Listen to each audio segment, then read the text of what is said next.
Hello and welcome to episode 67 of the Large Format Photography Podcast. My name is Simon Forster and I'm joined by Andrew Bartram. Hello, Andrew. Hello, Simon. Hello. It's good to be talking to you again. It's September. I could get the hang of these annual shows. Yeah. Well, we promised to do more shows, and well, we're doing one now, so we're good on that promise. Now, there's at this moment, there's just you and I here. So Eric isn't with us this time. Eric's taken a bit of a break from the show. So he's got tons of things going on in his life, and he's busy going around the world and doing wonderful things. So just the two of us for the moment, and Eric will be back when he's ready. So first of all, let's just start the show like we normally do. And that is to thank our previous guest. So thank you, Nick, for being on the last show. You're very welcome, Simon. Who said that? Well, hello, everyone. Yeah, keen listeners will now realise that Nick's actually with us. I am here. I was here all along, hiding in the corner. Exactly. And there's a reason why Nick's with us. Apart from the fact, we're quite happy to have him on again. And that's we've subcontracted out part of the podcast because, like I say, it's been 6 months or so since we last did the show, and we've sort of forgotten how to do it. So with Nick being a professional broadcaster with his 120th YouTube channel, we were having a little chat, and one of the things that we've been trying to do, I say we, that's I, and to an extent Andrew, and actually at one point I was talking to Graham Jago of the Sunny 16 podcast about going down to see Tim Pearse down at Negative Thinking in Bristol. And the idea was actually to go down and see Tim and Guy Bellingham at the same time, which would have been an absolutely mammoth show. I think we would have had to split that up into several parts. But due to lots of things, it never happened. And then Nick, completely coincidentally, met up with Guy, and then subsequently did a video with Tim at Negative Thinking. And we had a conversation, as myself and Nick, after that, because I think I'm stealing all the things that you can talk about here, Nick. But cut a long story short, Nick has done a bit of work for us. So I'm going to hand over to Nick, and Nick can explain a little bit more about what's been going on here. Yeah, so that's basically it. Is after I was on with you guys last time, those two things came up: Negative Thinking and Guy Bellingham, and talking about wet plate photography. So I went to see Guy Bellingham. I did a video with Guy Bellingham. Guy Bellingham was talking about Tim at Negative Thinking and saying that was where he originally learned. So I then got in touch with Tim and went down to see him, did a video with him. And there's probably going to be more videos with Tim coming up. But he's a keen listener of the Large Format Photography Podcast. Tim is. I thought he'd be a great guest. And as we were talking about, though, I think he is probably better in person. He's a very expressionate guy who and has so much to talk about, and so much experience, especially with darkroom stuff. And I think he is best in his home environment, and he is just around the corner from me. So I actually really wanted to go and kind of interview him, because when I did a video with him, it was about I was kind of learning a little bit of darkroom stuff from him, but it was mainly about the fact that they were trying to raise money because they're having to move premises, and they are very much a kind of a low turnover community interest company, and so they were trying to raise money for this move of premises. And so I didn't really get a chance to sit him down and just talk to him about his kind of creative drive and his art and all the stuff he does in the darkroom. So I really wanted to interview him. And so it was pretty selfish, me coming to you and saying, would you like me to go and do this for you, Simon? I actually, it's just given me a reason to do it, really. I said, yeah. So went and had a chat with him, and it's fascinating. I think what we gleaned from that is making a podcast is you can be far more deeply involved in a conversation. It's just generally better than anything that YouTube can do. I think that's what you're saying, isn't it? It's certainly different. I think it gives you the opportunity to just talk. And like, I don't know how, like some of the listeners might have tried doing video stuff before. Number one, you have to make it shorter and quicker. There's not too many people are going to sit and watch, maybe an hour long video that is just a chat with somebody. Number two, you're constantly thinking. So I was there doing some of this darkroom stuff with Tim. 60% of my brain is thinking about the fact that there's not enough light in here. These pictures are going to be crap. How am I going to cut from this bit to this bit? Whereas when you're recording just an audio interview for a podcast, it's just about the words. It's all about what they're saying. And it's a very different approach to it, a very different kind of way of, setting it up and a way of having that conversation. So that was the reason I wanted to do it. And it was really nice, actually. Well, the interview is the main part of this podcast, and it's going to be coming up soon. So what we're actually doing here is it's not really a full-on podcast here. This is an introduction to Nick's excellent recording and interview down at Negative Thinking with Tim and his wife. His wife was there, but you could hear her laughing in the background. But we don't hear too much of Tim's wife, but she's definitely there. And so I think we're sort of going to get slightly ahead of ourselves now and just talk about a few little things that happen in there without actually going, you're going to hear things in far more detail shortly. But Andrew, I think you got quite annoyed quite quickly with what you were listening to, so you were telling me.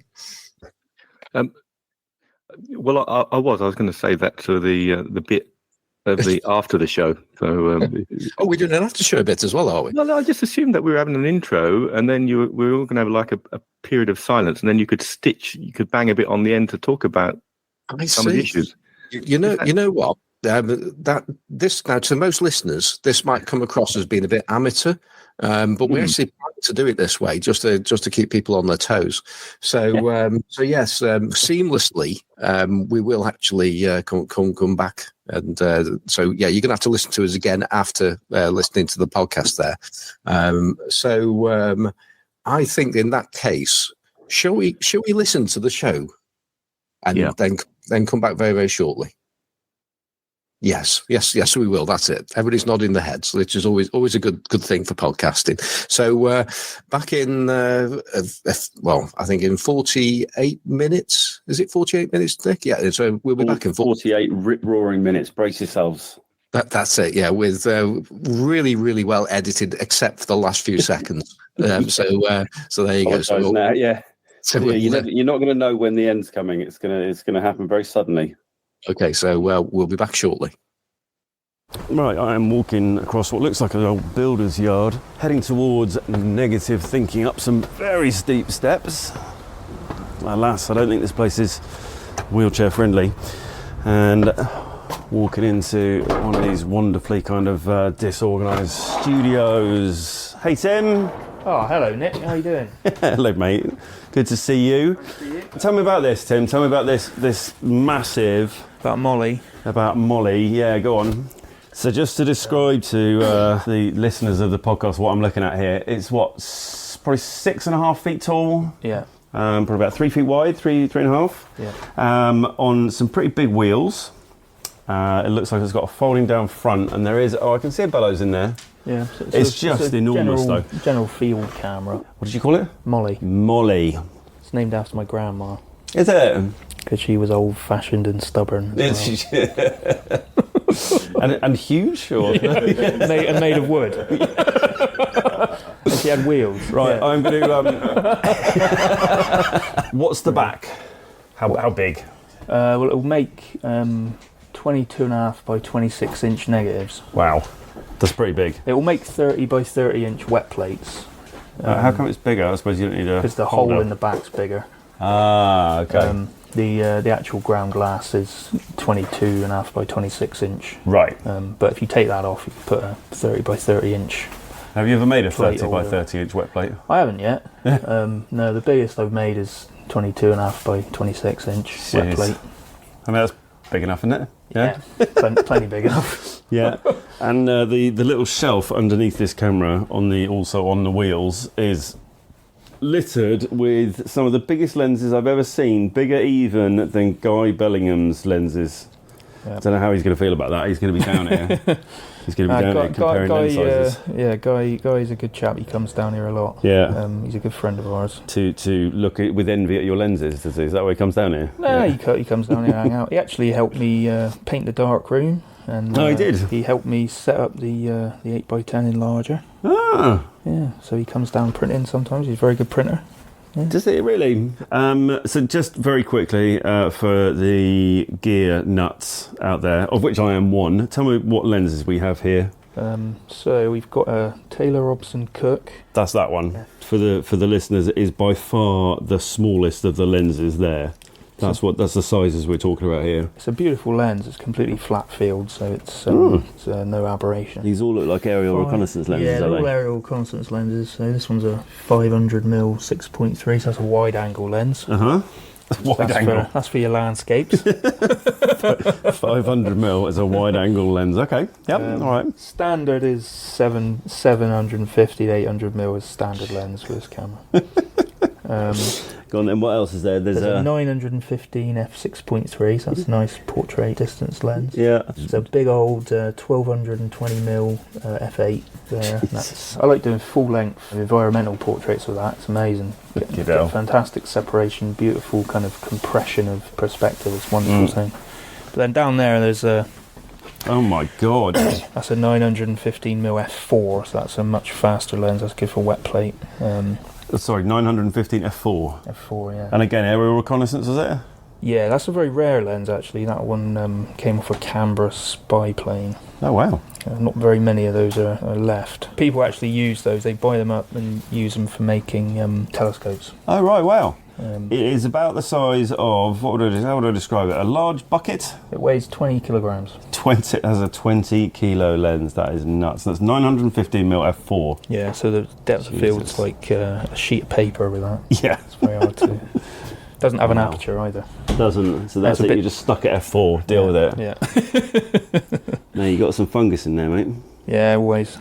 Don't mind Always. that. Always. Don't mind a bit of that. Encourage it. You sprinkle a bit in there, do you? Yeah. Well, it's so wide and fast. You're not going to see it. Yeah. It's not going to make any difference. Yeah. So let's just begin, Tim. Tell me about you. Tell me about give me the full Tim history from day one. From day one. You were born in. Wow, born in Taunton Yeah. Hospital. Yeah. All right, let's skip a bit. When did you start taking photographs? My uncle gave me my first camera when I was about 9 years old. What sort of camera was it? Do you remember? I think it was a Hanimex point and shoot. I was forever digging through cupboards and drawers at home trying to find rolls of unexposed film. Were there rolls of film in the drawers? Did your parents do a bit? Did they? I think back then having rolls of film in the house was kind of a normal thing. Like you send a roll of film off to True Print to get processed, and they'd send you a fresh one back with it. You know? So there was always rolls of film knocking around. Yeah, I used to dig around searching for those, sticking through the camera, and we'd go on our weekly trip to Bridgewater to do the shopping when I was a little boy, and I'd stick them into the processing lab there and wait for about 3 weeks later and go and pick them up. Yeah. I remember that, and you get them in a paper envelope, a big stack of photos. Yeah. And that's when you start leafing through them and realise they're all shit. Yeah, exactly. But I think the content of the pictures wasn't the point in taking the pictures. You know, it was the anticipation of getting the pictures back. I distinctly remember my dad saying, and he lived by the kind of mantra that if you get one good photo from a roll, then you're doing well. Looking back now, if I only get one good image out of a 36 exposure roll of 35mm, I'll be furious. Like, what a waste. Yeah, I think a good number to sort of aim for would be eight good frames out of a 36. I think. But so here's the question: does that translate to, for example, large format? If you went out with 10 4x5 sheets, would you be content with coming back with 3 good ones? Well, I think large format's a different beast. There's a lot more intention in the creative moment. When you go out with a large format camera, I mean, just walking around through the forests and over the hills, it's a lot of effort. So you want to get the most out of what you're doing, really. With large format, I'd expect, 1 in 2, really. At least, I would say. When you shoot an 8x10, it's 30 quid a sheet, and ouch. You've really got to get your exposure dialed in and make sure your focus is correct. You're not taking snaps with that, right? No. So when did you first do that? When did you first pick up something that was, so obviously you started with 35mm. What was the journey from there? Oh, what did I buy? I bought a Kiev 88. Yeah, nice. Yeah. 6x6, which broke the first time I used it. Yeah, I'm amazed you got a single use out of it before it broke. I think I put 1 roll of film through it. Yeah. And it died. And then I got a Lubitel. Yep. Which one? 166B I got. Yeah. Got one of those. That's shit as well. You started at the bottom, didn't you? Yeah, you got to. There's no point getting in hugely expensive equipment when you're learning. No, for sure. Because then the camera does all the work, and you. It's true though, isn't it? I had a conversation with somebody the other day about whether or not a Lubitel, I think he was talking about a Lubitel 2, but the 2 and the 166B are very similar, and whether or not it's a good camera to start on. And I said no. Because it is impossible. Well, I found it impossible to focus. I found that it's not even a screen. It's basically just a magnifier, isn't it? Yeah, magnifying glass, isn't it? Yeah, it's pretty I found difficult. it really hard to use. Yeah, when I got mine, I was told by my photography teacher, so I was doing A-level photography at the time, just shoot on f11 or f16 all the time with it. Yeah. Do you know what though? I was just thinking that, and I do think that potentially that's a good lesson though, isn't it? For for anybody learning photography, that if you do have equipment, and this is something I kind of push on my channel quite a lot, is staying within the limitations of the process or the equipment, or if you ask a process or a camera to do things it clearly can't do, then you're going to be disappointed. And so I think that is probably the way forward for a Lubitel, is don't ask it to focus. Yeah. Don't ask too much of it. Don't ask too much of it, exactly. But also, I say this to my students: if you embrace the process you're using and embrace its limitations and learn to work with them, not against them, then you can use them to your advantage and make fantastically creative images. Because there's things you can do with a Lubitel that you can't do with any other camera, because it's so... What can you do with a Lubitel you can't do with any other cameras? I'm going to put you on the spot here. I hope that wasn't a throwaway comment. No, well, because the lens is so poor. Yeah. The taking lens is so poor. You get this wonderful softness to it, and the focus is often off anyway. So even if you're shooting at f11, you're still getting a soft negative. So I think that's a wonderful thing for creating pictorial compositions. Shoot into the light with it, you get amazing bloom. It's very much a mindset, isn't it? It's a way of thinking. Is rather than looking at this camera that you have in your hand and thinking, I can't make it do what I want it to do. Thinking, what can it do? Yeah. Let it do what it can do. Let it be what it is, and be okay with that. There's lots of photographers out there who do that, and they make absolutely fantastic work. Susan Bernstein, beautiful images. There are some Holga specialists out there, aren't there, who just use Holgas all the time, and that's got to be a similar kind of approach, isn't it? Yeah, exactly. Because a Holga is a cheap throwaway sort of plastic camera, so you could modify them however you want.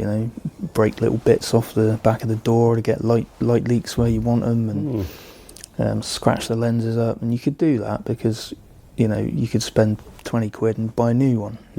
When you can do things like that, it really does free you up creatively. Because a lot of people are so worried about their equipment getting damaged, and rightly so. Photography equipment is very expensive in the main. When you can use a camera in a way like you can a Holga, and you can get these really unique effects. It's a wonderful thing. Yeah, for sure. What I found really interesting, I shot with a Holga for the first time like last year, I think it was, maybe the year before. I find it's really useful, me doing these videos online, because people then obviously chime in and start telling me all sorts of stuff that I didn't previously know. And somebody was saying that each Holga, because they're so cheaply made, produces slightly different images, basically. There's real inconsistency. In fact, I gave that Holga away. I got some really lovely images from that Holga that I used in the video. I gave it away, and it went to a lovely story. A guy in Nebraska, I think it was giving it to his granddaughter or something. Wanted to kind of pass on the mantle. But I was then missing it, and I bought myself another one. I got it new from some shifty eBay store, God knows what. And it's horrible. It produces these really pretty clean images, actually. Oh, no. Yeah. And I'm like, That's the worst. this is shit. Might as well shoot digital. Yeah, exactly. So I was really disappointed. But that's interesting concept, actually actively damaging a camera in order to achieve certain effects. I would find that hard to do. I don't. Do you not? Do you not? So No. you would happily, like, I don't know, take a screwdriver to a Holga and scuff up the lens a little bit and. Or just rip the lens off and put something else on there. Ooh, there's an idea. Just take the lens off. You could make a lens out of a toilet roll tube and a pair of glasses. Yeah. Have you done that? Yeah, I've done that. Yeah. Yeah. What does it look like? Can you, like, glasses must be quite difficult though, aren't they? Because they're eccentric. Yeah. So they do have a. Is that a word? I think that's a word. Interesting sort of plane of focus. Yeah. But no, they do work. But I like, on my large format cameras, one of my favourite lenses is a condenser lens from an enlarger. Oh, really? To use on my large format camera. Aren't they just like essentially like a magnifying glass, aren't they? Yeah. Kind of a biconvex. Yeah, exactly. Big thick hunk of glass, and you use that for. Yeah, for a taking lens. And what does that do? What does that? It presumably just really poor, like sharpness and contrast drop off really fast, does it? Yeah, you get a very sharp, contrasty central point, and you get fantastical. That's nice word. That's staying in. Yeah. Oh, it's fantastical. Radial aberration. Okay. Sort of like a Pet's file lens, but not so swirly. Yeah. Yeah, you get this wonderful, sharp central point, and just gorgeous kind of ethereal fall off around the subject, which is absolutely fantastic for portraits. Could you shift the centre? Presumably you could, just with a bit of rise, right? Yeah, so you can use movements. If you don't want, so for example, if I want to take a portrait using that lens, but I wanted the face to be the sharp point and it kind of dropping off from there, you just use a bit of rise. You'd use rise and fall or lateral shift, but you can't really use any sort of swing or tilt or anything like that, because it just wipes out all sharpness. Yeah, because I imagine that the kind of thickness of the lens, you're only getting sharpness directly through the centre. Yeah, exactly. And then as soon as you turn that on its axis, then all of a sudden you're just passing through the wrong bit of glass, basically, aren't you? Yeah, exactly. But yeah, a lens like that will cost you 20 quid on eBay or whatever.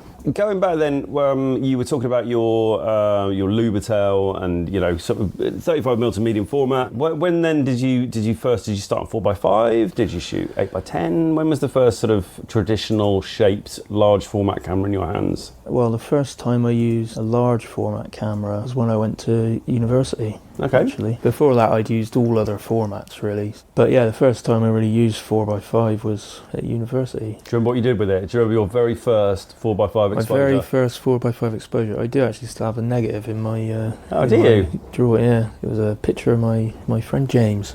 Right. Did you tell your friend? Yeah. Oh, there you go. Good friend of mine. Yeah. Was it any good? Well, it was good for as a demonstration of the skills I had at the time. Let's put it that way. Well, that's all right. I mean, you don't look back at it now and think, oh, bloody hell. Yeah. No, but I learned to shoot 4x5 on a Starr P2, I think it was. Quite a nice large format camera. So we learned kind of the technical use of large format, which was a really great way to be introduced to it, because it shows you the technical potential, compositional perfection that a large format camera gives you. And once you know the rules, then the fun begins, because then you can start not breaking but manipulating those rules to suit your creative wants. Do you think that is a good route for people to learn the technical first, and then kind of get into and then do your own thing once you understand the Yeah, I would say that's probably the best way to do it. There's a fantastic video on YouTube that. Is it one of mine? Yeah. Yeah, apart from yours, yeah, there's some other good ones on YouTube. Are there? I haven't seen them. I wouldn't recommend them. Sorry, yeah, go on. There's a great video. It's an old instructional video from the 80s. Oh yeah, it's amazing. It's called Large Format: The Professional's Choice. Ah. So if you watch that, it's great. It's really very 80s. Yeah. So it's a good watch. Yeah. So go on, tell me the next step then. So you shot a bit of 4x5 at uni. When did 4x5 turn into that massive camera that you have in the corner of the room here that is taller than me, wider than me for now? Tell me, how did you get from 4x5 to that? Well, I just fell in love with the slow process and the kind of considered way of making photographs. I'm not very good at thinking on my feet. As you can probably tell, I'm quite a slow talker. As soon as you suddenly thought about it, you're like, oh, wait a minute. Yeah. So large format kind of appealed to me because I could think a little bit slower, and it was fine. And I could kind of plan images I wanted to make. So every image I make, I draw and pre-visualize it first, sort of like a storyboard type thing. Oh, really? Sketch it all out, decide like on the lighting and the F number, the type of film I'm going to use, the type of process I'm going to print it in. I decide it all before I even touch a camera. Wow. I think I could do with a bit more of that in my brain. I do the opposite. I pick up a camera and I leave the house first. That approach works for a lot of people, but I would rather I wasn't doing that, because I get myself in a tangle, about what the hell I'm doing, and and then I get pissed off with myself. Tell me more about this this process, because this is really interesting for me actually, whereby you fully plan something before you leave the building. I very rarely leave the building. Okay, that's step one. But let's say the last time you went out and about and took a photograph somewhere, whether you took a portrait of somebody, wherever it was, outside the back here or out on the road or wherever you did it. What's the thought process? How do you get to going to take the photographs? A lot of my pictures, they just come to me at random points in the day or at night. I dream about things, and when I make a picture, I'm sort of turning on a tap and letting some of that pressure out, because in my mind, all the pictures are just kind of, all the images I want to make are just sort of building up and building up and building up. So a lot of my work is kind of, weird. I like using people in my photographs, but the photographs are never of the person in them. Sure. The person in them is always an embodiment of something else. Sure. That's really interesting what you're saying about turning on the tap and letting a little bit out. So you do have kind of a backlog of images in your head that you want to make. Yeah. I have like 4 or 5 notebooks in a drawer there actually. Really? Just full of drawings of photographs I want to make. Amazing. And they're all there, and they've all got, camera I want to use, the lens I want to use, the depth of field, how I want it to look, and the lighting and processes and all this kind of stuff all written in there. So when I have time, which I haven't had much of recently, I'll go through those books. And these books, they go back to like 2008, 2009, and I'll look through and find something I can do. If it needs a subject, I'll get in touch with somebody, a friend or something, and say, hey, do you want to pose for a picture? And Can I would imagine that some of it's very personal, but can we have a look at one of those notebooks? What I'd quite like is, because this is fascinating for me. This is a very different approach to making images that I think I need to have more of in my process. That's obviously a big thing. That is, I love the notebook. It's like a leather bound, battered. It's exactly what it should be, right? Yeah, and I always open it upside down as well. So just pick one that. Well, I can pick one I made and show you the print if you want. Yeah, that'd be great. There's. Have I actually got that anymore? Why would you not have it? Do you bin them? No. Well, yeah. Quite a lot of my work. I go through periods of time and I throw a lot of things away. You change as a person. Art is not necessarily a linear practice, so it doesn't have to reflect every point in your career, in inverted commas. But I get frustrated with my work if it's not exactly how I want it or I can't accept it for what it became. That's an interesting concept as well, because again, my concept of failure is probably mostly technical. Or if I didn't technically get it right, whereas I think what you're saying is that if it drifts from your original plans and becomes something different, sometimes you find it hard to accept. Yeah, exactly. But I've got negatives stored from years ago, and I wouldn't ever print them as straight prints, but they're really useful as materials for making other pictures. Sure. Yeah, makes sense. If I need a particular type of tree or something like that, or a foreground imagery, like I can just go through my old negs or my old prints and just find something, cut it out. Are they well categorised? No. Or is it, no, it's just a question of flicking through. Yeah. Yeah. Or you tend to remember a lot of it, do you? I know where everything is. Yeah. And this is the thing that frustrates Emily, because she looks at that pile of stuff on the desk there and thinks, what is going on? But I look at it and think, that is a solid filing system. Yeah.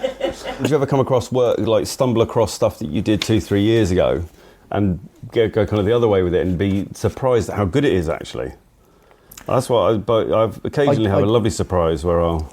Yeah, I tend to stumble across things and think that they've now become useful.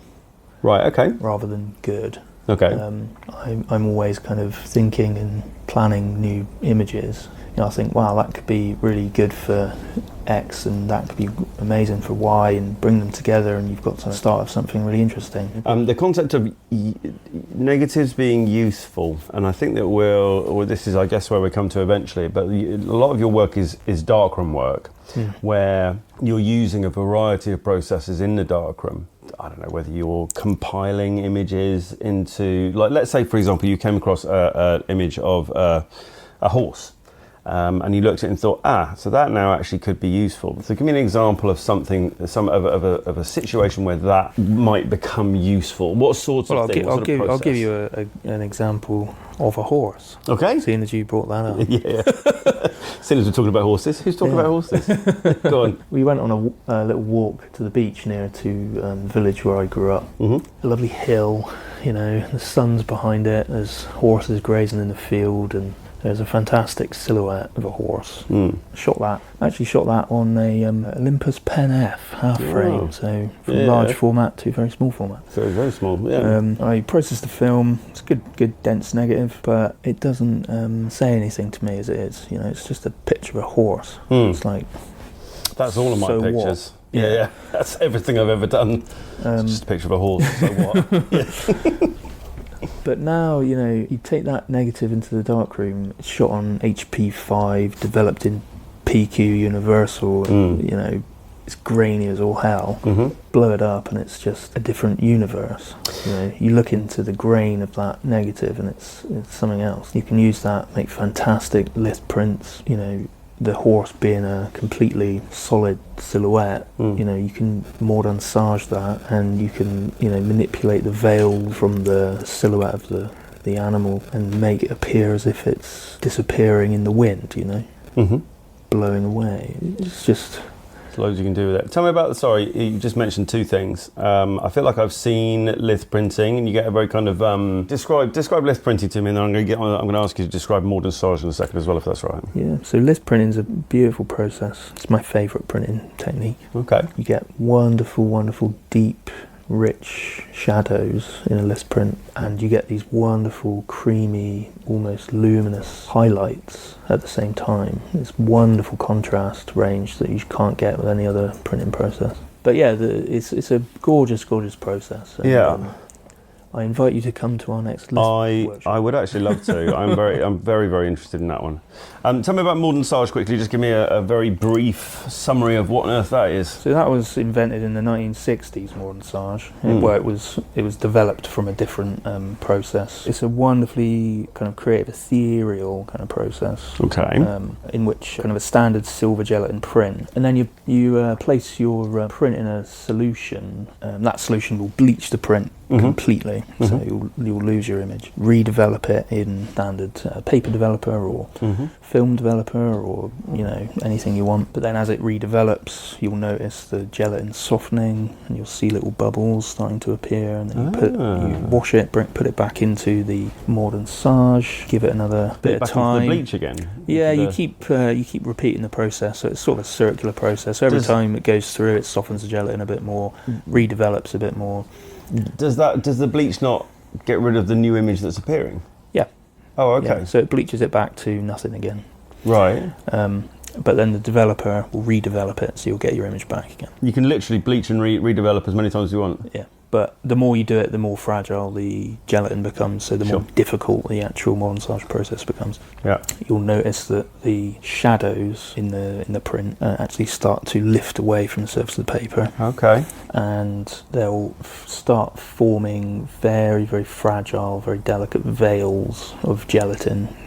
Sort of like a Polaroid lift. So developed gelatin basically. It's so essentially the emulsion lifts off the paper. Only in the shadows. The highlights stay as they are. And the wonderful thing about it is you can manipulate those veils and create you can create things that look like cloth blowing in the wind, or you can wipe them away completely and it will have an effect of inverting your image into a negative.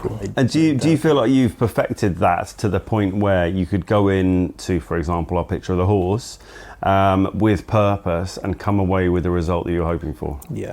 Okay. So it is possible. It is. It just takes practice, Yeah. You learn the telltale signs of what's going to happen, so you can kind of preempt things. Yeah. So if it's going astray, you can bring it back. Yeah. Tell me, Emily was just pointing out these prints you've got up here. Can you show me them? I'm just. What exactly were you doing here? So this was one of your classes, was it? I teach at a university, so they send their students down to me to learn kind of sort of analog processes and sort of weird stuff, stuff like sort of love. And so I'm looking at a picture of a face with lots of white. Yeah, there's really quite well-defined white spots across it. What have you done? This is so the face is a negative that we cut out of a 5x4 sheet of film actually, and put that in the enlarger along with I got like a little clear plastic bag, filled that up with sugar. Oh, okay. Put that in the enlarger on top of the negative. In the enlarger on top of the negative. So in the negative carrier. Yeah. So we focus the enlarger on the sugar. It's a three-dimensional object in the enlarger. You can choose your focal planes. So you're kind of taking a photograph of something at the same time as printing. You can get these fantastic the big squares. Squares and rectangles, and clearly kind of three-dimensional. Yeah, it's very abstract, and we kind of use this technique to then make Sabattier photographs. Okay, that's another technique which you're going to have to explain to me. So it's kind of the sugar has not come out. Some of the sugar is still light white. It comes out as white squares and white cubes, but then some of it comes out black. But the face behind it is still correctly exposed. Yeah, so the Sabattier will partially invert parts of the composition. For this one, it partially inverted the sugar crystals, which is really cool, actually. Was that not what you expected? You sound like it was something of a surprise. Well, Sabattier, you never quite know what's going to happen with it. Okay. It's a wonderful process, and I love using it.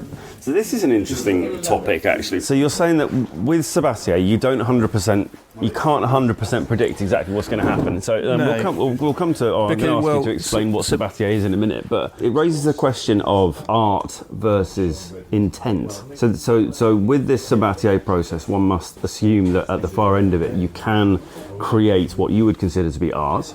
Yeah. But there must be a slight loss of intent if you can't 100% be sure of the results. Do you see what I'm getting at? That I always kind of think of, and I think that part of the reason that I don't describe the work that I do as art necessarily is because I'm not always 100% in control of it. But do you think it is possible to be an artist and create works of art whilst not being 100% in control of the process? That is a difficult question. The issue with Sabattier is that no one actually knows why it happens. Oh, right. Wow. It's a process that has been studied by physicists and chemists. Yeah.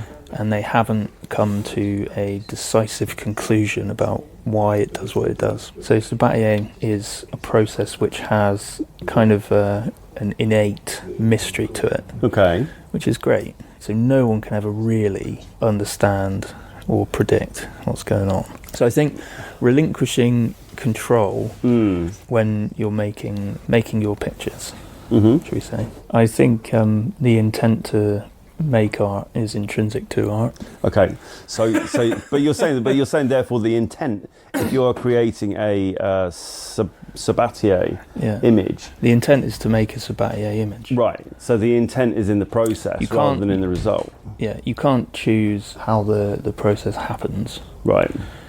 You can manipulate how the process happens with masking and exposure control and things like that, but you can't kind of choose which parts will do what you want to do with that particular process. With things like Mordentcage, again, it's the intent is in the use of the process, because you can't control the veils because they're so fragile. You can kind of manipulate them to an extent, but eventually they'll float away in the liquid. So you have to know when to stop, and you have to be okay with that, and you have to appreciate the nature of the process you're using. I think it is, like I say, it's a big kind of obsession of mine. What's that phrase? Where you feel like you're a fraud.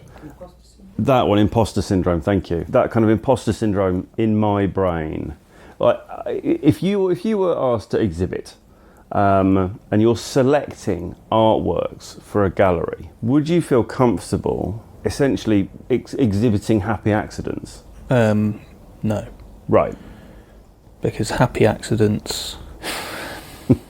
This is what I'm getting at, though. It's a complex subject. It is a complex subject, but I feel intention needs to be such that you choose the direction that you want to move the artwork into.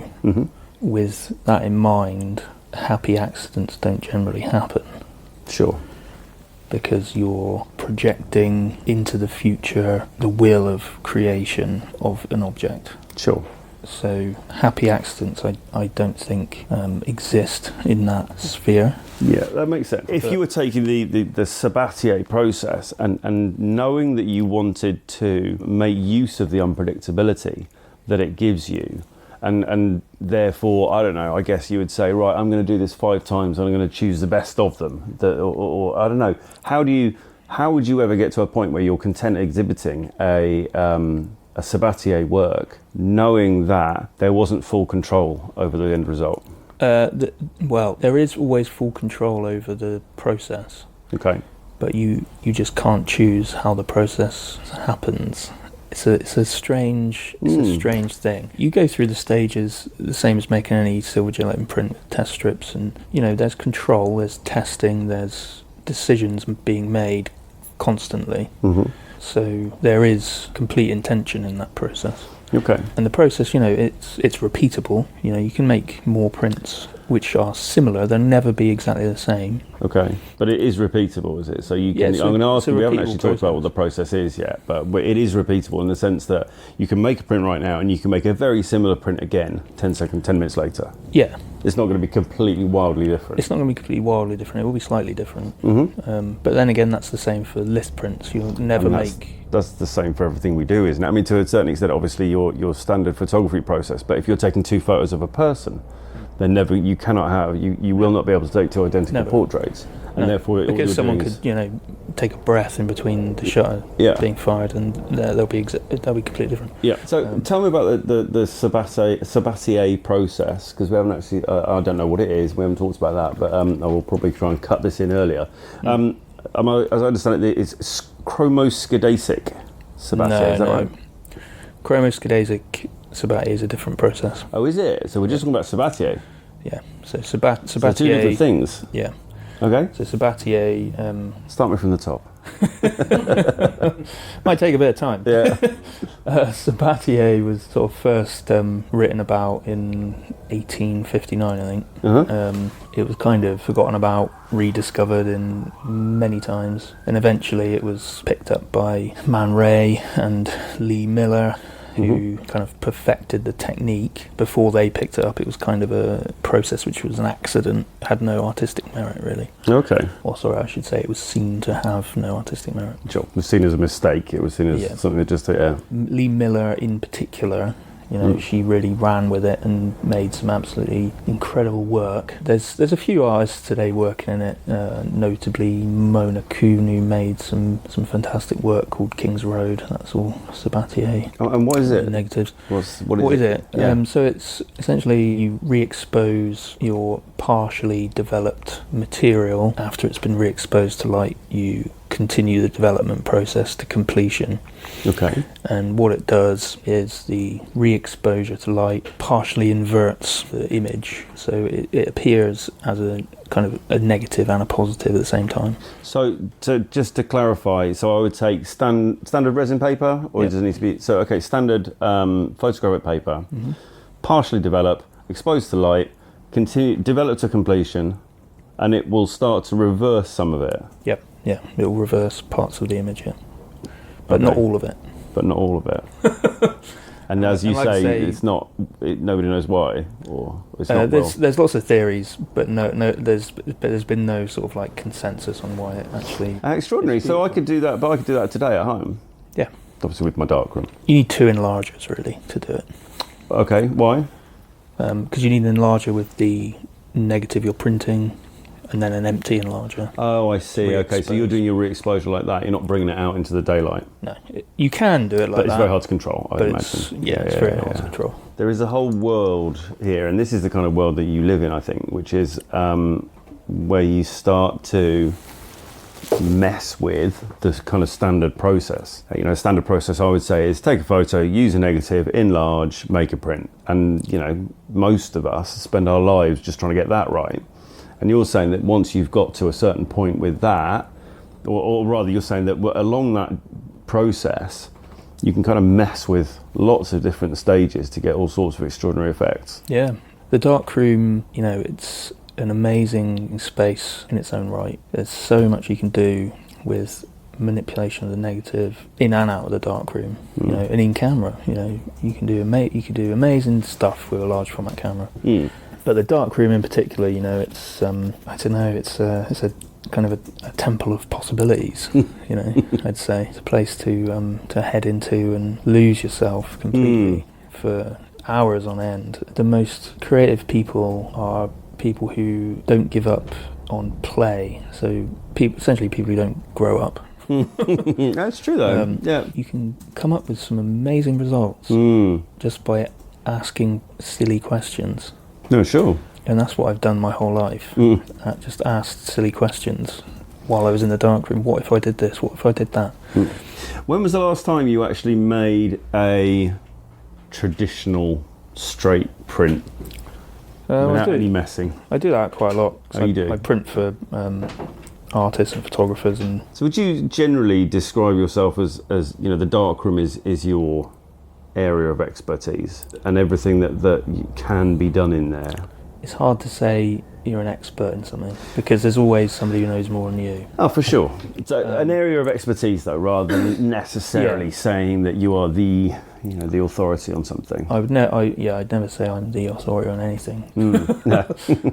But I think I've been in quite a unique position in my life. I've had the privilege of learning from a lot of very talented photographers and artists and printmakers. You know, that's given me a real insight into what's possible in that little red room. There are quite a few people out there now who photograph on film but don't go near a darkroom. You know, they'll scan, and I assume you would say that they're missing out on a huge part of the process. People who do that, you know, their process is completely valid. You can get fantastic results doing that. I'd say have a go at darkroom printing. Load up your negative into the enlarger. When you see it projected there, it's the first step into a new world, and it really does. It makes you a better photographer, and have the joy combined with that of making something by hand from scratch, you know, having that fantastic moment where you realise that you've willed something into being that didn't exist before. It's a physical thing that you can hold in your hand. Yeah. So I did photography at school, and we had a darkroom at school, and so I remember making prints way back then, and then I didn't set a foot in a darkroom for 24 years in between making that print and making my next print. And it was holding that print in my hand was a pretty special moment. It really is a special moment. Yeah. When people come in here on the Darkroom Basics workshop, I always tell them, always keep the first print you ever make. It's a really special artifact in the history of your development as a photographer or as an artist or whatever you want to call yourself. Yeah. And I always say that because I didn't keep mine, and I always feel a bit sad that I don't have that first print that I made. I know where mine is. Mine is on my daughter's wall. Well, there you go. It's great. Yeah. Perfect. So she wanted it, so I gave it to her, and it's attached to her wall with masking tape. Yeah. So. And one day. Yeah, it is exhibited exactly in my gallery. Exactly. And one day you'll teach her how to print. Yep. One day. Potentially. And have to wait for her to calm down a little bit first, but yeah.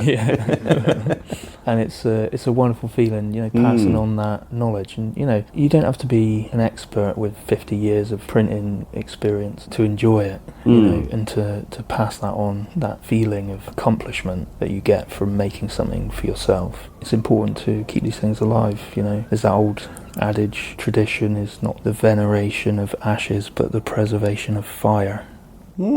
If you heard I've not heard that before. That's a good one. Yeah, it's a nice one. I like it. What we haven't actually talked about is what is negative thinking? I mean, is it a community darkroom? How would you describe this place? This place is a place for everyone. I set this place up 2 years ago in remedy to my own experiences of isolation in this world.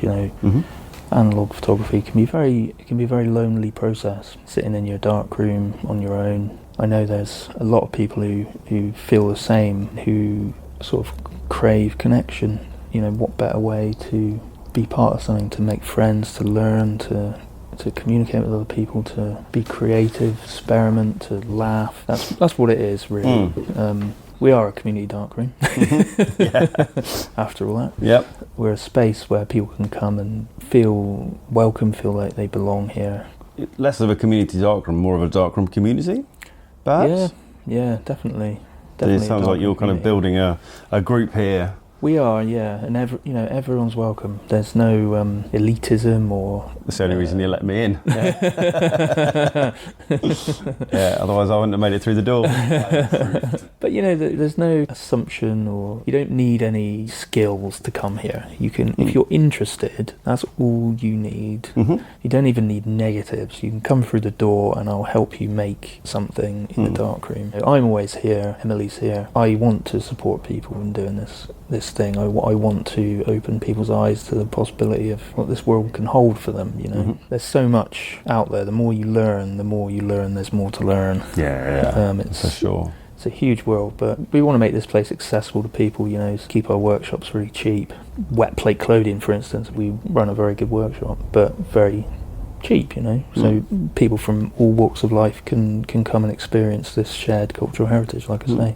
You get people come from miles away to your workshops, don't you? Yeah, we've had people from all over the UK, far north as Scotland. We had a lighthouse keeper. We had somebody come from Switzerland. People come over from France. People from all over the place. We love it. How much are your workshops currently? Well, most of them are £50 for a full day of tutelage. That's quite crazy, price-wise. Yeah. That, don't you? You know that's wildly cheap in comparison. But I print for artists. I have my own kind of art practice. I lecture at university. I do all these other things, which makes this possible. I came from a very poor background. We never had much money. The only way I could do this stuff because people helped me. They supported me, and that's why I want to do this. To support other people who were who find themselves in the same places I found myself. And I think it's important. I'm very set in my ways when it comes to that. I think last time I talked to you, Emily was saying that she, did inquire as to whether you might put your prices up, and you were very firm on that. You wanted to keep things as accessible as they are. Yeah, I do. And we get all kinds of people coming through the door, and it's absolutely brilliant, and we love it because of that. There's always a new face. I think keeping your prices low, as much as from a commercial point of view, because I was obviously I was chatting to Simon Forster, who's one of the hosts of the large format photography podcast, and Simon was almost like tearing his hair out, saying, "Well, you've got to put your prices up. Of course, you've got to put your prices up. No one's ever going to make any money." But I do think it fundamentally changes the decision-making process for somebody. I'm not saying it necessarily makes it an easier decision, but if my opportunity to go on a like to learn wet plate collodion is only 50 quid, it's very accessible, but the decision that I make as to whether to do it changes quite a lot. So, I might want to go. I might be looking for a wet plate collodion workshop because I think I might be interested in it, and it's 300 quid. My decision-making process then almost becomes, well, let's start saving, and then when I've got 300 quid, it's almost like I've created this different goal, which is not wet plate collodion. It's being able to afford to go on a workshop, and I therefore achieve that, and I go on this workshop, and whereas if the workshop is much more affordable, then my decision making is all around wet plate collodion. And so it's not, I don't know if this is making any sense, but essentially what I'm trying to say is that it removes a certain element, a certain factor of decision making as to whether to do a workshop, and focuses the mind much more on whether this is the right thing for me, whether it is something that I want to pursue and a route that I want to go down.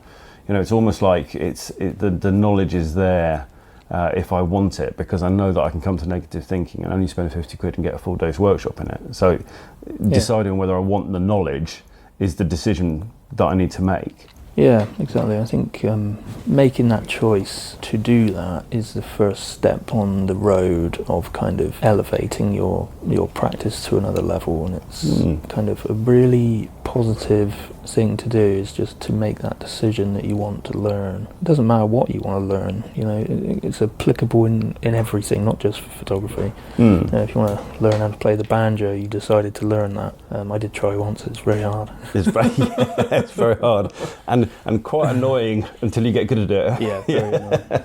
What would be your kind of message to? I know you said that people who are scanning their negatives, that is a valid process, and that is valid. All types of image making are valid. They all have their place. I really don't like this idea that one may be superior to another in any way. The more you learn, the more you realise that all these processes are just tools in a great big toolbox. And the more processes you experience, the more tools you have access to realise your vision as a photographer and artist. Yeah, exactly. Cool. Just, All right then, mate. Should we call it quits? And we're back seamlessly. It's almost as if those 48 minutes have just not happened at all. So back to Andrew, your annoyance, because people are wondering what was it that Andrew got wound up about so quickly in that record. I want to know what Andrew got wound up about. What's the problem, Andrew? Come on, speak your mind. First of all, I thought you did a fantastic job, and I see a future in it. We're a roving reporter, and we can send you up to Scotland. I can see.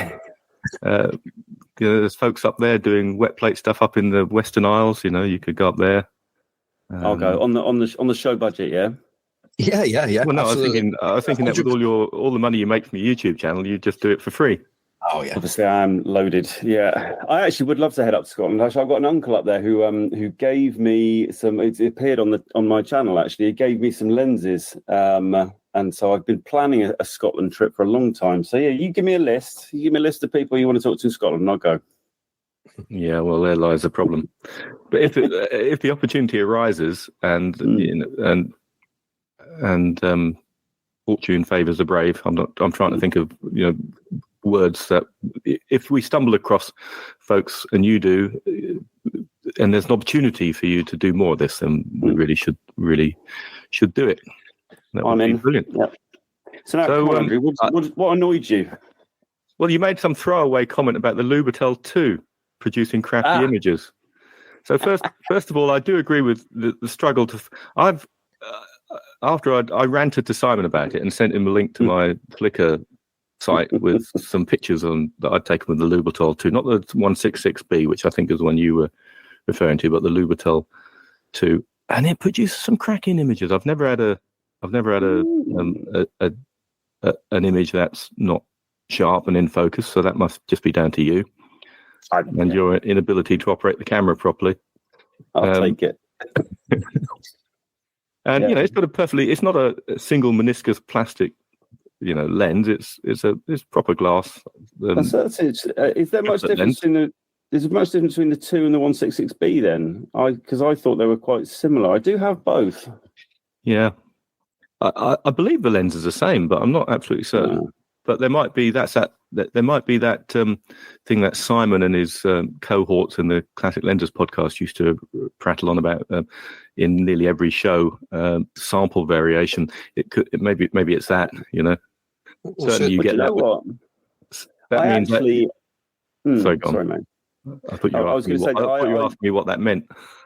Oh no, I wasn't going to ask you what that meant. I was just going to say that it has happened quite often to me that I'll go back to something that I slammed 5 years ago, revisit it with my newfound I wouldn't say skill, but certainly with 5 more years experience and have a very different experience of it. So maybe it's time for me and the Lubertel again.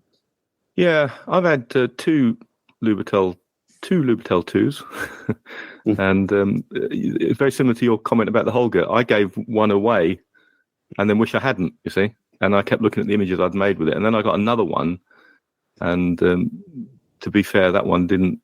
That had some focusing. That had a linkage issue between the taking lens and the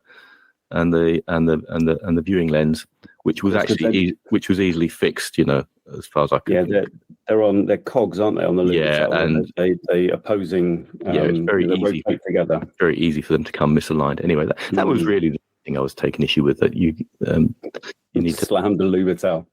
Yeah. I stand by it, Andrew. Shit camera.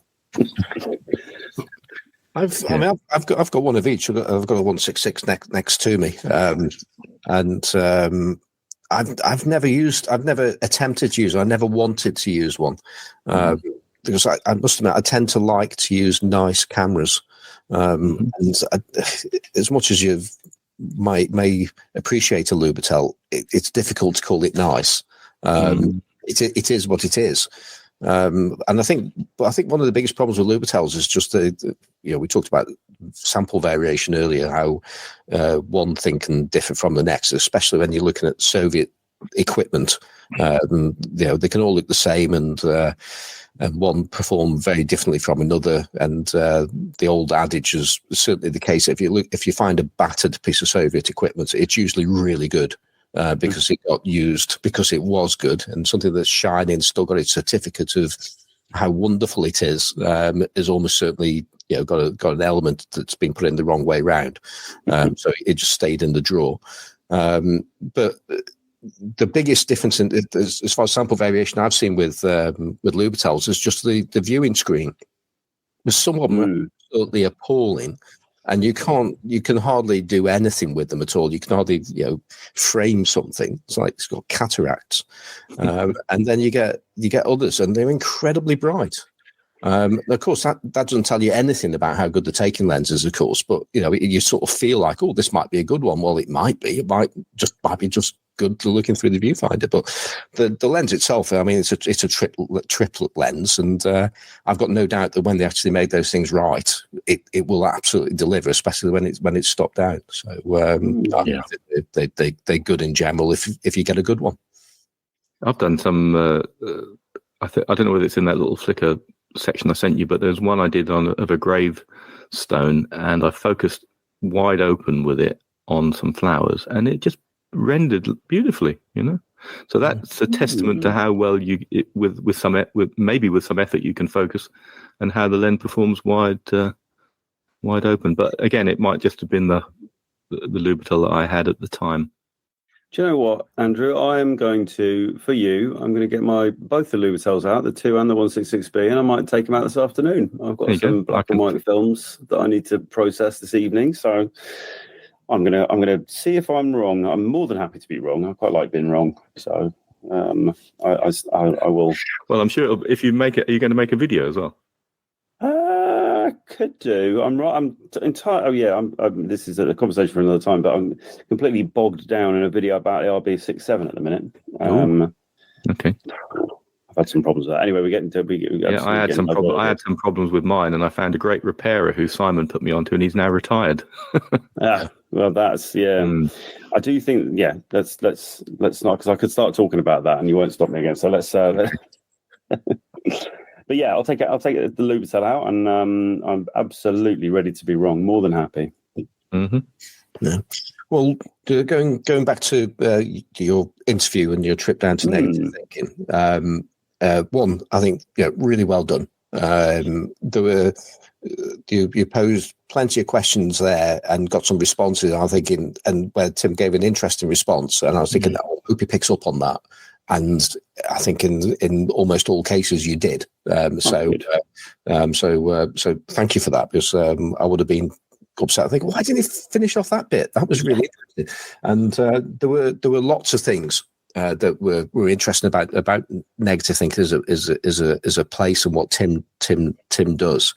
And there was I think a particularly, for me, a fascinating discussion on something I had no knowledge of. And that was the Sabattier process, and where that led on to because there's a lot of there are some things you can predict and some things you simply cannot predict with that process, and you took it to the level of philosophy and about where is art and if with or without intent, and I thought that was absolutely fascinating. It's a really interesting question. It's something that I wanted to talk to, because I know if you've probably picked up in that, and you will have picked up from my YouTube channel, that I think deep down I want to make art. I want to think of myself as somebody who creates art, and so I think of myself as an artist. But I do want to be creating photographs that are worthy of the label, and therefore I am fascinated to investigate, explore the kind of gap between where I am in my head and somebody who is like Tim, who sells artworks, creates artworks, sells artworks, exhibits artworks, has won awards for his art, and that was a big question for me. Is I can go out into my darkroom and try a few different things out, and every now and again come up with a picture that you can stand back from and go, how about that? That's pretty cool. But that's obviously, and I would certainly say that's not art. But then to be presented with a process that kind of nobody understands, albeit he does say it's repeatable, and therefore you can that intent is possible. But then, how do you then square that away? But I've been pondering this question of intent versus art since, and if you think about the one that I came up with was Damien Hirst and his chopped up cows, right? And he can't have known what was going to be inside, and he can't control what the inside of that cow is going to look like, right? And therefore the intent, as Tim was pointing out, is in the process. Because I don't know whether he chopped up 10 cows and chose the best of them, or whether he just chopped a cow in half and said, there we go. And do you see what I mean? So I guess the embracing of unknowns and uncontrollables is part of that process, but control of the intent is perhaps, I don't know, I think Tim put it better than I can. But it's a fascinating topic for me. And as I mentioned in there as well, I've got this whole imposter syndrome thing going on where I don't feel that anything that I do is art. But anyway, yeah, interesting one though.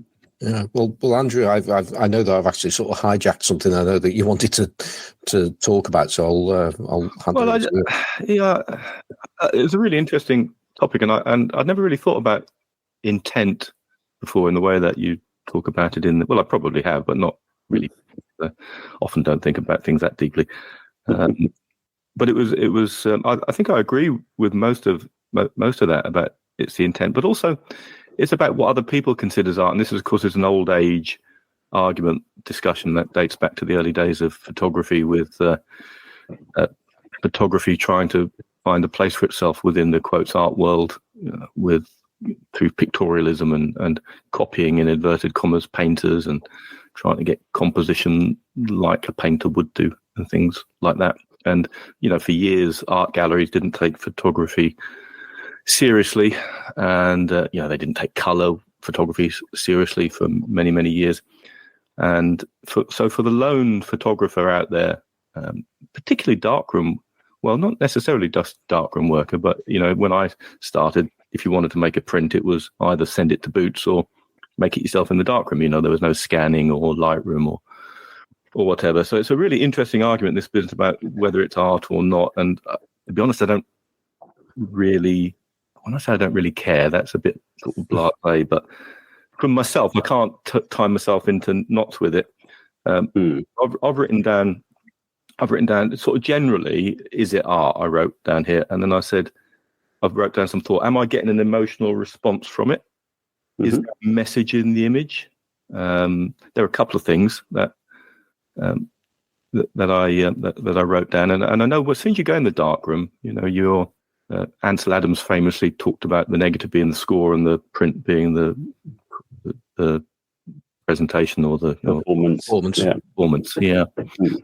And when I'm out doing landscape work, then I am trying to see in my mind the final image, and I know that's not going to be so I'm trying to make a negative that I know I can then work on in the darkroom successfully. So I want it to have shadow detail, I want it to have highlights that aren't going to just be insanely difficult to print, and I'm going to put effort into that print, balancing it up. I normally turn the print upside down, and the tonalities leap out at you if it's unbalanced, and it's a hard concept to describe, but it sort of works in the darkroom. And so I'm putting a lot of effort into making a final image in the darkroom. But is it art? I don't know. It's about as artistic as I get, to be honest. It's about as creative as I get working on a print in the darkroom. I mean, I'm working on a negative I exposed recently, large format X-ray film in Mike Walker's 4x5 pinhole camera, and I had I'd driven past this cemetery many times, and I glanced over at it, and it had this entranceway that sort of went up onto the horizon with trees either side, and it vanished. There was a vanishing point, and I thought, I've got to do something with that. And so I've got Mike's pinhole camera, and I've got a longer cone on it. So I didn't want to. It wasn't a situation for a sort of a silly wide angle pinhole photograph. So I wanted to make more use of X-ray film. So I had this idea in my head of setting up the camera, looking down this pathway, and then getting a model, which is just going to be my wife, with an umbrella, walking away from the pinhole camera with one or two exposures of it. So I had a concept in my head, and I wasn't really trying to express any feeling or meaning into the picture, other than Tim talks about writing ideas down in a notebook. Well, I know that inspired you, or you got into that idea, Nick. But this is as close as I've ever come to sort of having an image in my mind and going out and capturing one. And the negative with X-ray film, it's a bit of a lottery. It can be, particularly the double-sided stuff I use, but the negatives come out really well. And I did a quick scan on my Epson V750. And now I'm visualizing the print in my head as a split-toned, so some... we can call it sepia tone. It's stuff I make up in the darkroom, but making the highlights creamy and the shadows really black. Or I might make a Lith print of it, which I do as well. And I haven't done any Lith printing for a while, but it would make a really beautiful Lith print. And is it a work of art? Well, it certainly had a lot of effort has gone into it. By the time I produce it, it's had a lot of effort gone into it. But then that counts, doesn't it? I think so. Yeah. One more final point, and then I'll leave this discussion. So therefore, it sort of begged the question in my mind: can a snapshot be a work of art? Well, I suggest it can. I mean, Stephen Shaw famously put together an exhibition which was slammed by the critics in the 70s. He went around America making snapshots of his travels, and he made a book of it called American Surfaces. And he did an exhibition where he stuck 6x7 or 5x4, I don't know, end prints from the Walmart developer on the wall in a grid. And his intention was to challenge the establishment as to what they considered to be art, you know? And the establishment hated it. Well, you know, I think provoking that kind of response and asking a question, what is art, probably elevate it to the fact that it was a work of art, in the same way perhaps as an unmade bed might be, you know, castigated, but the very castigation of it maybe makes us consider what is a work of art. I don't know. Well, what you're talking about there does make. I suddenly just started thinking of Martin Parr and the work that he does, and I don't.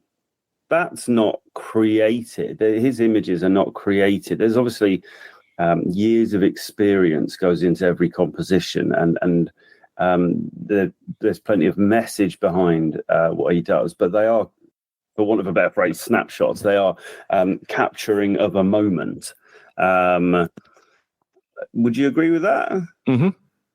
And you, I don't know. I think you'd be hard pressed to claim that that what he does isn't art, right?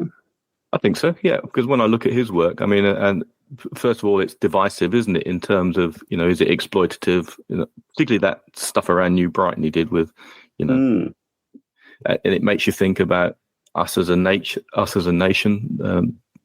People who go to rundown seaside, is it making us judge, you know?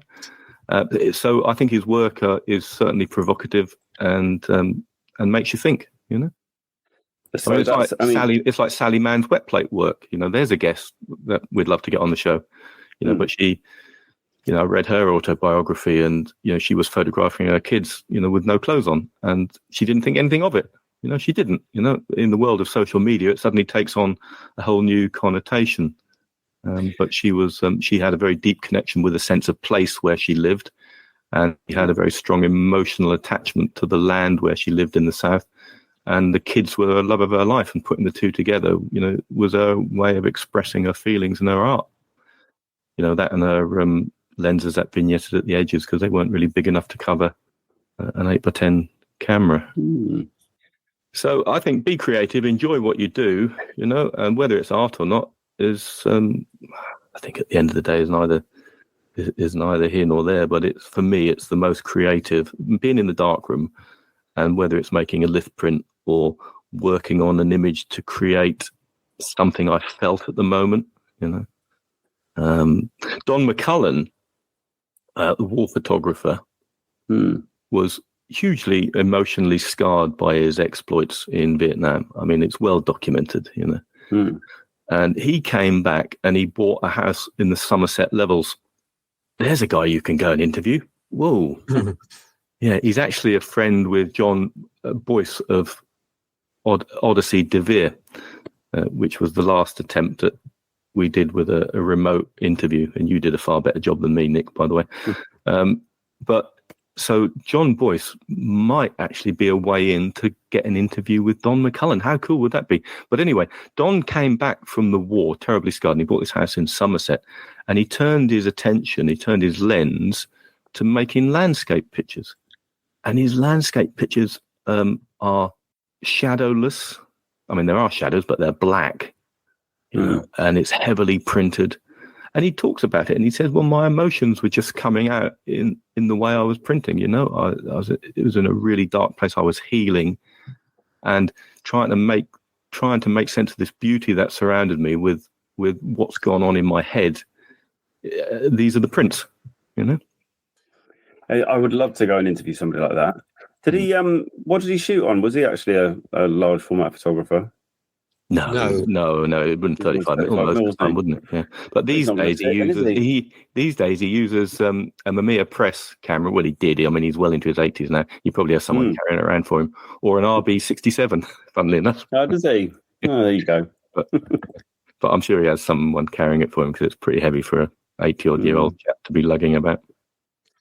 So just moving on to another topic of what we've been listening to, and you referenced, Nick, a conversation that we'd had about pricing. The pricing scheme that is used there, and I just think that I need to sort of clarify a little bit about where I was coming from there, and it's a case of he's running the business, and but he's doing it is incredibly community minded and wants as many people to experience, lots of different analog processes, whatever that might be, however simple, however complicated, and by one of his means of doing that is by making it cheap, which is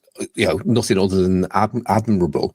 But on the other side, he's facing rent increases, which we didn't go into we don't really know the details of how this is, but it's a case of on the face of it, if he was charging something closer to a market rate for some of the things he was doing, then perhaps he might not be in such financial difficulties and having to move out. Possibly, I don't know, and we don't need an answer.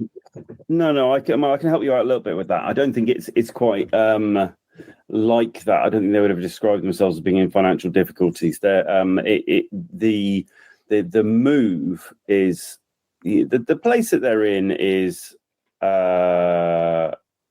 It's drafty, it's cold, it's it is kind of bottom rung, if I can call it that.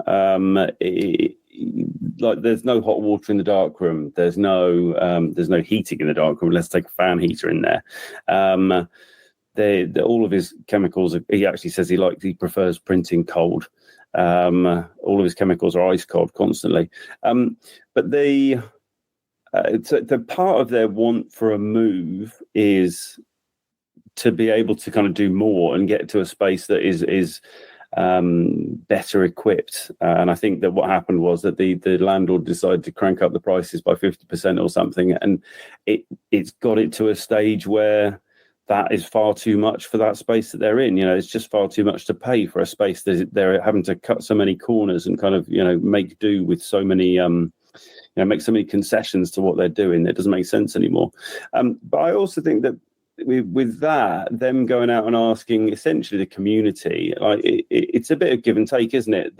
And I sort of feel like this a little bit about the YouTube channel that I know I know that the community are not asking for them to make prices low, but they're essentially saying we're going to keep these prices super low, and if something comes up like this, then we come back to you and say, well, is anybody willing to give a little bit back to help us out in this particular situation, so that we can. So I think it's a bit of give and take, isn't it? And you put goodwill out into the world, and if the situation arises when you require a bit of goodwill to come back, then fingers crossed it does. But I sort of prattled on quite a lot. I was very conscious of talking a lot at that point. But I do think that I get where he's coming from with the low prices. I really do. And I think Tim kind of, it sort of slipped out in there. He almost said the word subsidized. But I think basically what he's trying to say is that he does lots of other work. He as he said, he prints for a lot of photographers. I think he sells, a fair bit of art. He certainly has art currently being exhibited in a few places. And he does his lectures. So I think what he's saying is that overall, the book's balance, but I don't think he obviously doesn't want to use the word subsidizing and describe it as subsidizing. But it sounds like the darkroom, the workshops probably do make a loss, but overall, Tim himself is doing fine. I think that's as I understood it. Yeah. Excuse me, and I can see that. I can see that exactly where he's going with that. I think the reason why I was in our private conversation, I was a little bit exasperated to a degree, was because It wasn't that long ago, late last year. Because we have a darkroom club in Stoke, and I've also got my 3D printing business, which is my livelihood. And I was toying with the idea, well, more than toying with the idea. I looked into this quite seriously about trying to find a space in Stoke-on-Trent to have one. I can have my 3D printers in one place, and the darkroom club can, instead of being this club where there's like 8 members that meet on a Tuesday night, turn it into actually a community darkroom, because that would mean that I could actually be there. If I'm not doing the darkroom stuff, I could be there doing work. So but that's always a thing with a community darkroom. You've got to man it in some way, or you've got to have some system in place where members can come in and be able to do whatever they need to do. And so part of that was I found a space, and Stoke-on-Trent's hardly the most expensive place to rent places in this country, and but the space was still. It was perfect. It was absolutely perfect in terms of size, location, in the artist community to some degree. And I looked at how much it was going to cost, one, to rent the place, then to heat it, then to fit it out. And I think, okay, well, my business can pay X, and then the rest of it needs to come from the community darkroom. And I wasn't looking at doing this community darkroom as a means to make money. It really was a case of break even on the remaining space. That was it. And I looked around and saw how much people were charging around the country because there aren't many community darkrooms. And I was looking around, and one place is charging X, and you bring your own chemicals, and some places have supplied this, but they don't supply that, and so on and so on. And then I looked up negative thinking and think, okay, so what are they charging? I nearly fell off my seat. And I was thinking, how on earth can that be a sustainable way of doing things? But more to the point, it sort of reflected back on me in a way that I would be charging, I don't know, let's just say twice as much as we'll be charging negative thinking, and I'll be there thinking, I'm going to look bad. I'm going to think I'm almost profiteering now. Yeah, I think everybody. Anybody who's seen or has looked around for workshops or looked around for a community darkroom would immediately realise that everybody else in the country costs more than Tim. Because you're right, I don't think it's not that it on its own is not a sustainable business model. I think Tim and Emily rely on, I guess, a lot of goodwill from people around them. And I know that everybody does kind of chip in. You heard him say in that interview that Guy helped him paint the darkroom, I think it was, and set up his enlargers and stuff. And they are kind of growing a community around themselves of some very committed people. And I think that it's a different model, if I can call it that. Yeah. It's not really a business model. It's a different kind of life model, which I think is extraordinarily commendable. I guess risky. It's not something that everybody would have the balls to try and do, which is, kind of keep money almost in the background. But he's not. Sorry, Nick. He's not reliant on it, is he? It is different, and that's the thing that Simon's talking about, and others. If they're kind of relying on it, then it's different. It is different, exactly. And I think that I don't know the actual numbers, and I don't know what the new space they're looking at is. But what I do know is that they. So they took just shortly after I went and chatted to them on Easter Sunday, they had their birthday, one of the, I don't know what it was, like 2 or 3 or 4 year birthday of negative thinking. And they went up onto Clifton Downs in Bristol, and they took Molly, the massive camera, out, just generally for a bit of a meet up and a picnic. And I saw some photos, and they had a huge turnout, of what, 30, 40, 50 people. Showing up on Easter Sunday just to pootle around and have a chin wag and talk about photography and stuff. I know that they do regular crit clubs, I think they call it, where Everybody kind of shows their images and they talk about them and stuff, and they have an amazing turnout for those. So I think that I hear what you're saying, Simon, but I think Tim and Emily's life is so integrated into negative thinking and that darkroom space that I don't know if they put the numbers down in the same way that we would and see if the numbers stack up. I think it's much more of a all the money goes into the same pot, and they're almost kind of treating everybody that comes through the door as family. It's a wonderful place, actually. It has an incredible atmosphere. But we're trying to, I don't think you can replicate. So I certainly wouldn't feel guilty, Simon, about, wanting any space that you might rent to pay for itself. I think that's perfectly reasonable. But it's just not their model, as I understand it. Yeah, and I do understand where they're coming from and why they're doing it in the way they're doing it, and it's only to be commended, Sure. as long as they can keep on doing it. That's the key. I think that I feel, I've only been down there, I only met them for the first time kind of September last year, and I feel quite committed to the place. I did chip into their crowdfunder for the move of premises, which is happening very soon, I believe. But if they were to, like, they every time I go in through the door, they ask me to come down for this next week, or come and join it, even though I'm not particularly local, unfortunately.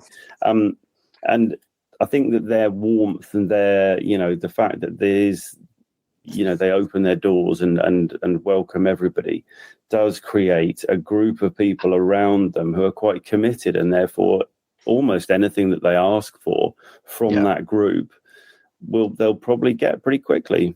So as far as kind of longevity of it and sustainability, I think, as long as they've got a group of people around them, everybody wants them to keep going, and therefore they probably will. Yeah, and I think, ultimately this whole recording that you did and what we're talking about now is to raise the profile of negative thinking, because it's an incredible resource down in the Bristol area. So there's a good catchment of people down there, and many of which do not know about it. And I didn't know about it until you mentioned it when I was on here last September. Exactly. I've heard them. Yeah. So we want more people to know about this and be cognizant of just the one incredible resource is available to you down there. And if it was closer to me, I wouldn't be thinking of making a community darkroom, because I'd be part of theirs. It really is as simple as that. So it's something that's there. It's growing, or it can grow, and the more people know about it and support them and what they do, and just go along and one of the things you said there, they haven't even got to turn up with the negative. If you just want to know about the process, they'll find something, and Tim will show you how. Well, what this is what we do with this, and this is what you can do. Isn't this great? And the answer is yes. They are the kind of antidote to the kind of online, gatekeeping and all this kind of negative stuff that we talk about quite often.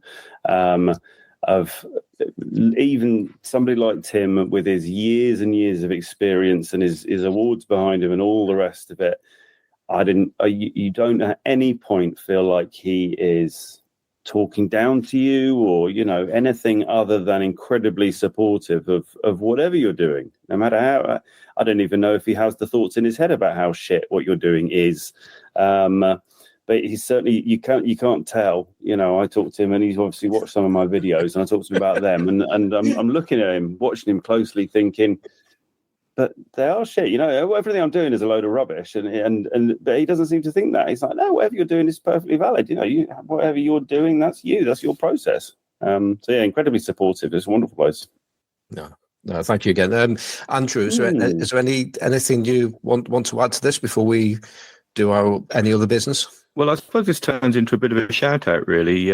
Whilst you're talking about the kind of inclusive nature of what Tim and his wife does, the other person that leapt into my head, and I have interviewed him on the Lensless podcast, is Justin Quinnell, and he's down in Bristol, and he does a lot of. I mean, he's like Mr. Pinhole, really, but he does free events. I think during COVID, he was doing lots of community-based events to try and help people, and combining it with getting people in to do artworks around pinhole photography, building pinhole cameras, making pinhole cameras. He goes to events in schools and gets teams of kids to put buckets on their heads with a pinhole in and play football with each other. And the only way they can see the ball is to watch the reflected upside-down image in the dustbin.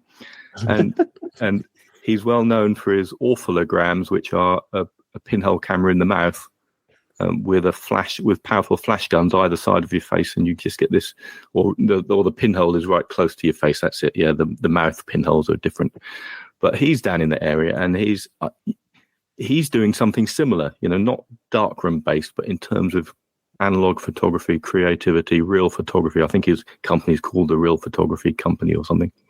He's doing something similar, for the love of it, really. And I think I don't know whether he has a day job now. I think he might have been a lecturer at a university at one point, a bit like Tim. But yeah, Justin Quinnell. So shout out to him, and a lot of listeners will know of his work. And if you dive back into the Lenses podcast, you'll hear our interview with him, and it's in a way the easiest interview we ever did, because me and Corey we introduced him, and I don't think we said another word for an hour. Boy, what a man full of enthusiasm for his subject. Yeah, he's on pinholephotography.org. He's on everything. If you want to look him up, that's his website, I think. Yeah, he's been on the Sunday 16 podcast once or twice. That was when I first came across him, and he's a really entertaining listen. Yes, that's right. Another one in Bristol that I didn't know about. I'm awful. There's so much going on. I don't know whether it's me not looking hard enough, or we as a community are not very good at publicising ourselves. I'm sure it's probably me. I think it's my fault. I need to pay attention more. Yeah. Well, I think in a similar vein to what you just said there, Andrew, I'm going to mention something that I did last week, where I went to Stephen Starr's exhibition in Colwyn Bay. Stephen Starr, otherwise known as Stig of the Dump on Twitter and Blue Sky, who is a prolific analog photographer across many different formats, including most recently large format. He's taken large format to his heart, and I will claim something as part of the persuasion of that process. Because if you'd ask me, I'm not sure, should I do large format? Well, yeah, of course you should. And we had lots of discussions about that. And he's really taken to it, and he's really good at it, although he's good at the other formats as well. So, it's no real surprise. But he does lots of projects, and his latest project is a coastal journey, if you like, not in one go, but going from, I think, Crosby, north of Liverpool, all the way down to following the what do you call that? Is that the Deeside coast, the northern coast of Wales, anyway? And going down all the seaside areas and all the things you might see there of the coastline, lighthouses and sand dunes and the like. And he produced a really good, they call them zines, but it's not a zine, it's a photo book. And it got picked up by an art gallery in North Wales, in Colwyn Bay, the Oriel. I can't remember the rest. We'll put links up about it. But he's got an exhibition up there now. It's on, and it runs until, I think it's the end of April. Was that what we looked at earlier? I can't quite remember, guys. Yeah, forcing people into action now, doing my job. End of April. It's on till the 26th at Oriel Colwyn. So not a huge amount of time left, but I do urge you to, if you have the opportunity, to go and see his exhibition upstairs in the gallery there. It's excellent. There's 100 photographs, all of them taken on film, various formats from 35mm through to medium format, and quite a few large format photos, and then there's a mix of digitally printed photos and darkroom prints as well, one of which I purchased because they're all available for sale, and the proceeds are going to a charity. I forget which one, but it's going to be a good cause. And those photos are very, very reasonably priced, especially the darkroom prints, which are framed as well. And the picture I've bought, we were discussing this prior. I wasn't drawn because of specifically about the subject of what it was, but it's one of these. It looks like a bus stop, but on a promenade at a British beach, you get these almost like huts where you can sit down and shelter from the rain, because that's largely what happens at the British seaside. And but this was on a sunny day, and the light in the photograph is just incredible. And that was actually the reason why I wanted to buy it, but just because of the light. It wasn't the subject matter; it's just what he's actually managed to capture with the light. And you look at his photographs, and he captures light really well. And seeing so many photographs on a similar kind of theme, but also very, very different, was just excellent to be able to experience that. So if you have an opportunity, please go down there and take a look and buy a photo, because they're all good. My daughter and her partner refers to him as Uncle Stig, because every time I go up to Liverpool, where our daughter lives, if it's more than just a flying visit, we always reach out and she'll say, "Oh, we're doing this." She says, "Is Uncle Stig coming?" I said, "Yeah, probably." And he turns up, and he met us off the ferry across the Mersey on our last trip and drove us up to New Brighton, and we had a lovely day with him. And he's since given Georgia a tent. So Georgia's been round to his house, and she's got a tent for Glastonbury that they've got tickets for and coming up. So as it normally rains to that, I hope it's waterproof. Yeah. So all round good guy. Yeah. And do you want to talk about any other shout-outy kind of things then, Andrew? No. Yeah.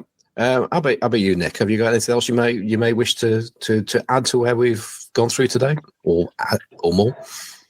I don't think so. Obviously, a thank you to Tim for putting up with my questions and my kind of train of thought line of interviewing, which is, literally follow whatever I hear him say. But I do find it that what he does is extraordinary, and I have huge respect for the hours that he obviously has put into all those darkroom techniques. So, I did appreciate him taking the time to talk to me. Okay, well, next thing I want to do was I'm not sure if I did this last time, but certainly we've in 6 months we've had some people that have donated to the show via the coffee.com, that's ko-fi.com website, and they've managed to find our page on there to help us with our fees going forward, which are pretty much hosting fees really. So I just want to read those people out. These are the people that donated since September. And we got Ruben R, who says, thanks for doing what you do for the large format community. Well, thank you, Ruben. Then there's Dan Pratt, which I need to just go on to this, but I have to go into the full thing. Here we go. Excellent as always. Nice to hear relatively more of Simon's enthusiastic voice. The LFPP is the perfect companion to shooting abandoned farmsteads in shitty weather. So thank you, Dan. Maybe swear. I don't know. I won't bleep myself. And Nick Marshall, Happy New Year. Hope to hear more from you soon. Well, we're back. There you go. So thank you very much, Nick. Daniel Sandlund again says, have a coffee for your next podcast. Thank you very much. And then finally, John P. He says, appreciate the community of large and small format photographers who share their info, experiences, and knowledge. Thank you very much, John. And thank you particularly to John, because probably 3/4 of our funding for keeping this podcast alive came from John. So thank you very, very much. Really appreciate that. It's a big, big help to us. That's that. Nick, have you got any specific shout outs you might want to give? Nothing from me other than the listeners and viewers to my channel. Hi everyone, and thanks very much for sticking by us. And your channel is The 120ist. You can find it by googling the 120 the 120ist. That's it, and it's an excellent watch. And if you listen to the last show, it's full of Nick doing things where he's got a vague idea about a new camera that he's bought or something like that, and then going out and putting a huge amount of pressure on himself and having but it's got worse since then, Simon, as well. I've become more experimental and I've been entering into things with less clue about what I'm doing. I'm in the process of building a portrait camera out of wood. That's going to be coming soon.